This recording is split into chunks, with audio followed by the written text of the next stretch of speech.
ሰላም ሁላችሁ እንኳን ወደ አሞሌ ማርኬት ዩቱብ ቻናል በሰላም መጣችሁ። ዛሬ ከበር የምናደርገው በኢቲኤፍ እና በኢንዲቪጁዋል ስቶኮች መካከል ያለውን ልዩነት ነው። ይህንንም ማወቅ ጥቅሙ ከሪስክ ማኔጅመንት አንጻር በጣም ወሳኝ ነገር ነው ብዬ ስላሰብኩኝ ነው። ኢንዲቪጁዋል ስቶክ ማንኛውም ራሱን የቻለ ካምፓኒ ነው። ለምሳሌ ኮካኮላ ላይ ያለንን ገንዘብ እንዳለ ኢንቨስት እናደርግ አንድ ኢንዲቪጁዋል ስቶክ ላይ ኢንቨስት አድርግ ነው ማለት ነው። ሪስካችንም በዛው ልክ በዛ ካምፓኒ ፐርፎርማንስ ይወሰናል። ያ ካምፓኒ 50% ወደ ላይ ከፍ ካለ ገንዘባችን በዛው ልክ ከፍ ይላል። ከወረደ 50-60% ከወረደ በዛው ልክ እንዳለ ያለን ኢንቨስትመንት በ50-60% ዝቅ ይላል ማለት ነው። ኢቲኤፍ ግን ከዛ የተለየ ነው። ኢቲኤፍ ወይም ኤክስቼንጅ ትሬድድ ፈንድ የተለያዩ ስቶኮችን የተለያዩ ካምፓኒዎችን ይዞ ለእኛ እንደ ኢንቨስትመንት አማራጭ የቀረበ ነው። ይህንንም ኢንቨስትመንት አማራጭ ፕሮቫይድ የሚያደርጉ አሴት ማናጀር ካምፓኒዎች አሉ። የተለያዩ ገንዘቦችን ማኔጅ የሚያደርጉ እነኚህ ካምፓኒዎች እነኚህን ኢቲኤፎች ማኔጅ እያደረጉ ለእኛ እንደ ኢንቨስትመንት አማራጭ ያቀርባሉ። በዓለማችን በጣም ትላልቅ አሴት ማናጀር ካምፓኒዎች አሉ። ከዛ ውስጥ አንደኛው ብላክ ሮክ ነው። ወደ 13.5 ትሪሊዮን ዶላር ማኔጅ የሚያደርግ ካምፓኒ ነው ወይም ኢንቨስትመንት ፈርም ነው። 13.5 ትሪሊዮን ማለት በጣም ብዙ ብር ነው። በዓለማችን ላይ ከዚህ በላይ የዓመት በጀት ያላቸው አገሮች ቻይና እና አሜሪካ ናቸው። ሌሎች ሁሉም ሀገሮች በሚባል ደረጃ የዓመት በጀታቸው ከ5 ትሪሊዮን በታች ነው። ምን ያህል ብዙ ብር እንደሆነ በዚህ ማወቅ እንችላለን። ቀጥሎ ያለው ቫንጋርድ ግሩፕ ነው። ብላክ ሮክን ቼክ እናደርገው ካምፓኒው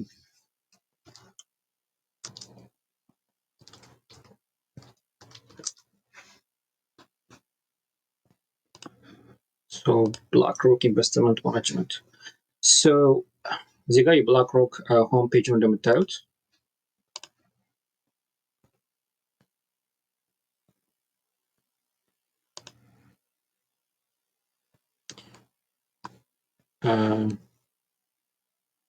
ትንሽ ጊዜ እየወሰደ ነው ኢንተርኔቱ ስለሆነ ሰው ለዛ። እዚህ ጋር እንደምታዩት ብዙ ኢቲኤፎች እዚህ ጋር አሉ። እንትኑን አንድ ፒዲኤፍ እንደሆነ እናድርግና እዚህ ጋር የምታዩት እንዳለ ኢቲኤፎች ናቸው። በብላክ ሮክ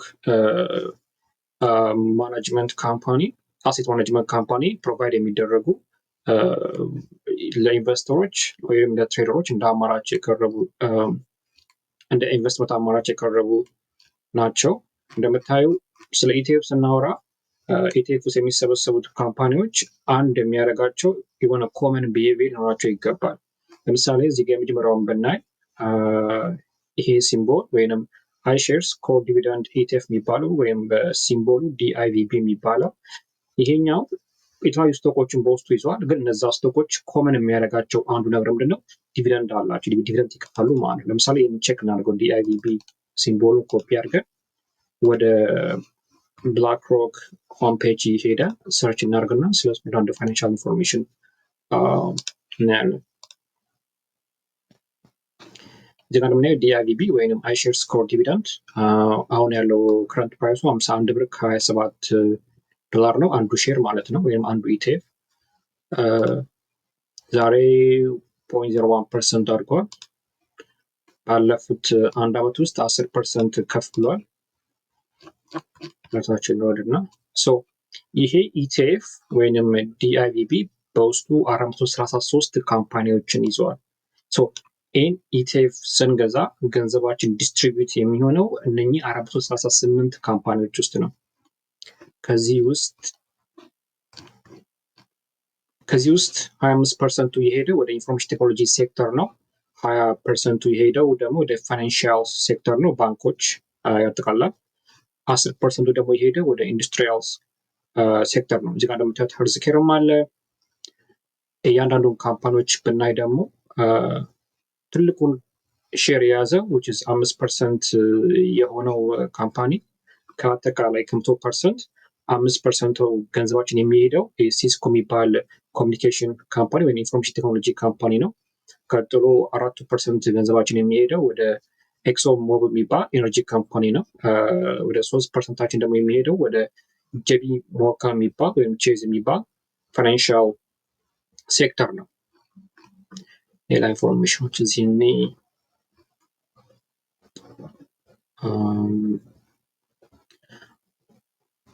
አጠቃላይ ከረንትሊ ኢቲኤፉ ወደ $1 ቢሊዮን ወርዝ ያደርጋል ወይም ማኔጅ ያደርጋል። እንትኑ እንዳልኳችሁ ይሄ ኢቲኤፍ ኮመን የሚያደርገው ዲቪደንድ የሚከፍሉ ካምፓኒዎችን ሰብስቦ የያዘ ኢቲኤፍ ነው። ዘርፎር ዲቪደንድ ይከፍላል ማለት ነው። ዲቪደንድ የሚከፍለው እዚጋ እንደምታዩት ፐርሰንቴጅ ያሳያል የለም፣ ግን እዚጋ እንደምታዩት 33 ሳንቲም ዲቪደንድ ይከፍላል በአንድ ሼር ማለት ነው። በአንድ ሼር 33 ሳንቲም ይከፍላል። ላስት ታይም የከፈሉት ዲቪደንድ ሴፕቴምበር 16 ነው። ሴፕቴምበር 16 ማለት የዛሬ 2 ወር ማለት ነው። ከታይ የሚከፍሉት ዲሴምበር ላይ ነው ማለት ነው። በየ3 ወሩ ይሄ ካምፓኒ በየሼሩ በአንድ ሼር በአቨሬጅ 33 ሳንቲም ይከፍላቸዋል። ለምሳሌ $10,000 አላችሁ እንበል። $10,000 እዚህ ኢቲኤፍ ላይ ኢንቨስት ብታደርጉ ወይም ኢቲኤፍ ብገዙ አንዴ ካልኩሌተር እንክፈትና በ$10,000 ስንት ሼር መግዛት ትችላላችሁ? እንደምናውቀው እዚህ ጋር እንደሚታየው አንዱ ሼር ዋጋው 51 ብር ከ27 ሳንቲም ነው። 10,000 ሲካፈል 195 ሼር መግዛት እንችላለን በ$10,000። ያ ማለት እዚህ ጋር እንመለስና እንክፈት እንዳልነው ቅድም ይሄ ኢቲኤፍ በየ3 ወሩ በአንድ ሼር 33 ሳንቲም ይከፍላል። ስለዚህ ይህንን ያገኘውን 195 ሼር በ33 ሳንቲም እናባዛው። በየ3 ኳርተሩ 65 ብር ይከፍላል ማለት በየኳርተሩ ወይም በየ3 ወር ማለት ነው። ይህን በ4 እናባዛው በአንድ ዓመት እንደምናገኝ ለማወቅ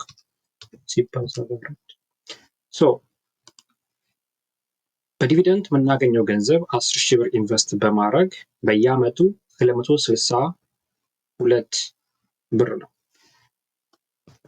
262 ሲካፈል 10,000 ስንት ነው? ወደ 2% ማለት ነው። በ10,000 ወደ 262 ብር እናተርፋለን። እዚህ ጋር እንደምናየው used to seek income and potential growth within portfolio ኢንካም የምታገኙበት መንገድ በዚህን ኢቲኤፍ በመግዛት ሁለት ነው። አንደኛው ኢንካም ነው which is ዲቪደንድ ነው። ሁለተኛው ደግሞ ፖቴንሻል ግሮዝ ነው። ያ ማለት ነው ኢንቨስት ያደረጋችሁበት ካምፓኒ የተለያዩ ሰዎች ሲገዙ ኦቨር ታይም ሲገዙ ስቶክ ወይም የዚህ ኢቲኤፍ ፕራይስ እያደገ ይሄዳል። እሱን ለማወቅ እዚህ ጋር አለ የሚያሳይ ሌላ ቻርት አለ።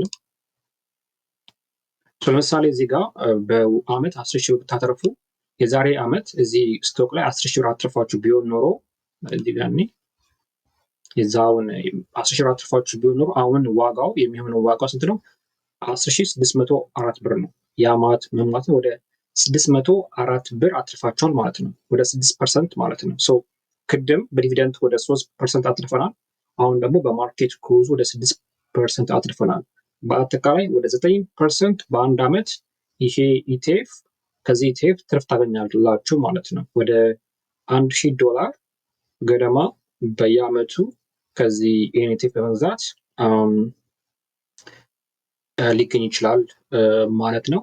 ይሄኛው ጀስት በዚህ አመት ነው። ብዙ ጊዜ ፋይናንሻል ኢንፎርሜሽን ወይንም ፕራይስ ፕሪዲክሽን የዚህ አመት ፋይናንሻል ዴታ ለኔክስት ይር ፋይናንሻል ዴታ ጋራንቲ አይደለም። በዚህ አመት ይሄ ያገኛችሁ ማለት ኔክስት ይርም ይሄን ታገኛላችሁ ማለት አይደለም። ኔክስት ይርም ከዚህ የተሻለ ታገኛላችሁ ወይንም ኢቨን ልከስሩ ትችላላችሁ። ዜርፎር የራሳችሁን የሆነ ሪሰርች ማድረግ አለባችሁ ምንም አይነት ስቶክ ከመግዛታችሁ በፊት ማለት ነው። ይሄ የምናያችሁ ኦልሬዲ ያለፈ ፋይናንሻል ሂስትሪ ነው። ግን ቤዝድ ኦን ባለፉት አንድ አመት ውስጥ ይሄ ኢቲኤፍ 10% ሪተርን ለእናንተ ያስገኛል። በአንድ አመት ውስጥ ምን ጨምሮ ኢንካምን ጨምሮ እና ማርኬት ግሮዝን ጨምሮ። ሌላ ማወቅ ያለባችሁ ኢንፎርሜሽን ስለ ኤክስፔንስ ሬሽዮ ነው። ቅድም እንዳልኳችሁ ይሄ ኢቲኤፎችን ስገዙ ማኔጅ ይደረጋል። ኢንዲቪጁዋል ስቶክ ስገዙ ማኔጅ አይደረግም። ግን ኢቲኤፍ ስገዙ ማኔጅ ይደረጋል። ማኔጅ ሲደረግ ደግሞ አድሚኒስትሬቲቭ ፊዎች አሉ እና ኦፕሬቲንግ ፊ አለ። ያን ፊ በየአመቱ ኢንቨስት ካደረግንበት አካውንት ላይ ይቆርጥብናል። እሱን የምናውቀው ኤክስፔንስ ሬሽዮን በማወቅ ነው። የዚህ ኢቲኤፍ ኤክስፔንስ ሬሽዮ 0.05% ነው። ያ ማለት ምን ማለት ነው? ለምሳሌ ከ10 ሺህ ብር እናባዛ ድጋሚ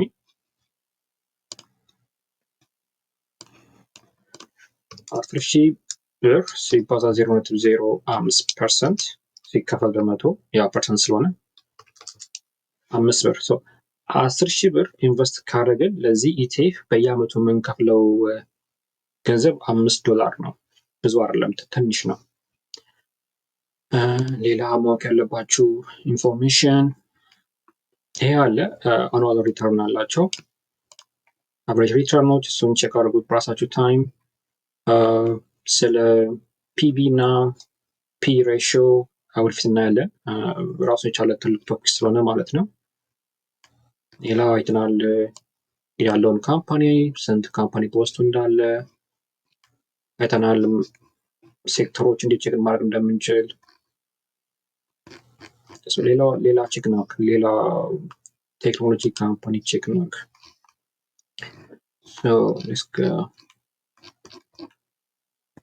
ይህ ሁሉ የምታዩት ኢቲኤፎች ናቸው። ለምሳሌ ኤሮፕ ውስጥ ያሉ ካምፓኒዎች ኢቲኤፍ፣ ስሞል ካፕ፣ ላቲን አሜሪካ አይሼርስ ላቲን አሜሪካ 40 ኢቲኤፍ ፕሮባብሊ ላቲን አሜሪካ ውስጥ ያሉ 40 ትልቅ ካምፓኒዎችን አጠቃሎ የያዘ ኢቲኤፍ ነው።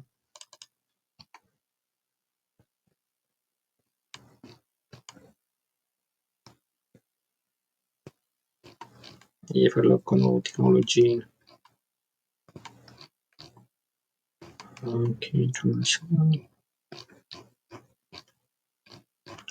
ብዙ ነው።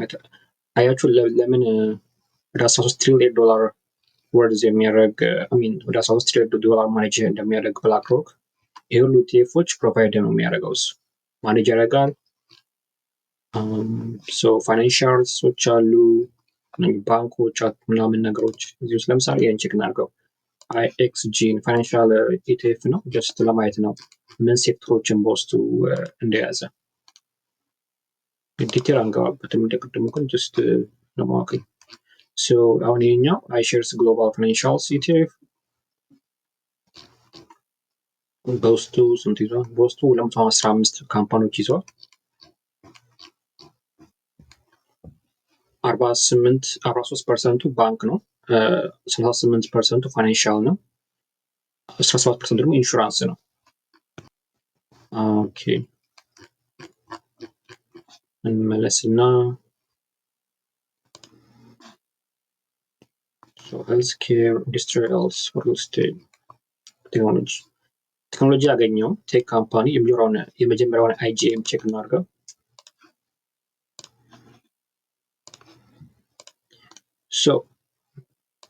ጀነራል ቴክ ካምፓኒዎች የሚባሉት ምንድነው? ግሮዝ ካምፓኒ ነው የሚባለው። ግሮዝ ማለት ወደፊት የማደግ እድላቸው ሰፊ የሆኑ ካምፓኒዎች። ብዙ ጊዜ እነኚህ ካምፓኒዎች ዲቪደንድ አይከፍሉም በየ3 ኳርተሩ እንደ ቫሊዩ ኢቲኤፎች ወይም እንደ ቫሊዩ ስቶኮች። ሞስት ኦፍ ዩር ኢንካም ብዙ ጊዜ ትርፋችሁ የምታገኙት ከግሮዙ ነው። ሰዎች እነኚህ ቴክ ካምፓኒዎች ኦቨር ታይም በጣም ያድጋሉ ብሎ ስለሚያስቡ ኢንቨስት ያደርጋሉ። ብዙ ገንዘባቸው እዛ ላይ ነው ኢንቨስት የሚያደርጉት። ለምሳሌ ያህል ይሄኛው ካምፓኒ በውስጡ ስንት ይዟል? 279 ካምፓኒዎች ይዟል። ሴክተሮቹ እንደምታዩት እዚህ ጋር ሴሚኮንዳክተርስ አሉ፣ ሲስተም ሶፍትዌር አለ።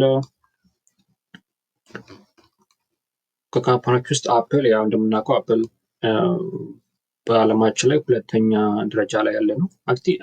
በዩኤስ ስቶክ ማርኬት 3ኛ ትልቅ ማርኬት ካፕ ያለው ከኒቪዲያ ቀጥሎ አፕል ነው። አፕል አለ፣ ኒቪዲያ አለ፣ ማይክሮሶፍት አሉ፣ ብሮድኮ የመሳሰሉት።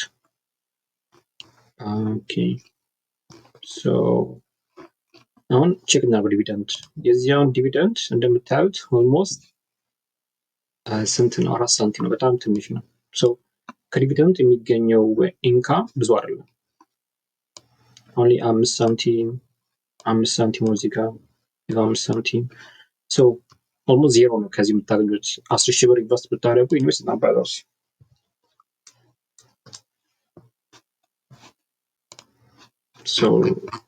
አንዱ ሼር ዋጋ $124 ነው። 10,000 ሲከፈል 124.93 80 ሼር $10,000 ቢኖረን መግዛት የምንችለው 80 IGM ETF ነው። ዲቪደንዱ ጋር እንመለስና 80 ሲባዛ ፕሪትሮቱ 0.5428 በየኳርተሩ የምናገኘው 10,000 ኢንቨስት አድርገን ከዲቪደንድ የምናገኘው ወደ 4 ብር ነው። በአመት ውስጥ ደግሞ የምናገኘው 15 ብር ነው። ከዲቪደንድ የሚገኘው ገቢ በጣም አናሳ ነው። ሞስት ኦፍ ዮር ኢንካም የሚሆነው ቅድም እንዳልኩት ምንድነው ከማርኬት ግሮዝ ነው። ማርኬት ግሮዙ እንደምታዩት በአንድ አመት ውስጥ የዛሬ ዓመት 10,000 ኢንቨስት አድርጋችሁ ቢሆን ኖሮ ዛሬ ያ ገንዘብ የሚሆነው 12,631 ብር ነው። ያ ማለት ወደ 26% በአንድ አመት ውስጥ አድርገዋል። ይሄ ለምንድነው? የቴክ ካምፓኒ ስለሆነ ነው። ቅድም ዲቪደንድ ኢቲኤፍ እና አሁን ደግሞ ቴክ ኢቲኤፍ የመረጥኩበት ምክንያት ምንድነው? እንድትረዱ ነው የቫሊዩ እና የግሮዝ ዲፍረንስ። ቫሊዩ ስቶኮች ሞስት ፕሮባብሊ ዲቪደንድ የመክፈል እድላቸው ሰፊ ነው። ዲቪደንድ ይከፍላሉ። ፋይናንሻል ሂስትራቸው በጣም ጥሩ ነው። ወደ ቴክኖሎጂ ስንገባ ግን ዲቪደንድ አይከፍሉም። እነኚህ ካምፓኒዎች ትርፍ የላቸውም። ትርፋቸውን ሪኢንቨስት ነው የሚያደርጉት ራሳቸው ላይ ፎር ቢዝነስ ኤክስፓንሽን የሚያውሉት። ስለዚህ ለኢንቨስተሮች የሚከፍሉት ትርፍ የለም። ግን ፊውቸር አውትሉካቸው የማደግ እድላቸው ሰፊ ስለሆነ ሰዎች ኢንቨስት ያደርጋሉ። በዛ ምክንያት ኢንካሙ ሞር ትርፋቸው የሚሆነው በማርኬት ግሮዙ ምክንያት ነው። ሌላ የረሳውን ነገር በጣም መጠንቀቅ ያለባችሁ ነገር ምንድን ነው? እነኚህ ቴክ ኢቲኤፎች ሪተርናቸው ትሩ ቢሆንም ቮለታይል ናቸው። ቮለታይል ማለት ፕራይሳቸው በጣም ቶሎ ፍለክቹዌት ያደርጋል። ከፍ ዝቅ ይላል።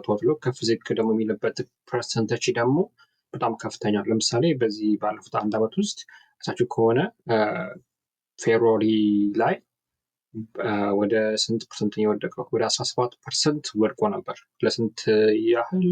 ከፌብሩዋሪ እስከ አፕሪል ያማትም ሆነ በሁለት ወር ውስጥ ወደ 17% ወድቆ ነበር። 10,000 ብር ኢንቨስት አድርጋችሁ ኖሮ ቢሆን ኖሮ ኖቨምበር 2024 ላይ 2025 ላይ 2025 ኤፕሪል ላይ ያማት ማለት ከ5 ከ6 ወር በኋላ ወደ 1,700 ብር ተከስሩ ነበር ማለት ነው። ቴክ ካምፓኒዎች ሪተርናቸው ጥሩ ነው። በዛው ልክም ደግሞ ሪስኪ ናቸው። የራሳቸውን ሪሰርች ማድረግ እንዳረሱ ኦልዌይስ። ለምሳሌ ወደ ዋልመለስና ብላኒ ባለፉት 3 ዓመታት ውስጥ የስቶክ ወደ 156% አድርገዋል።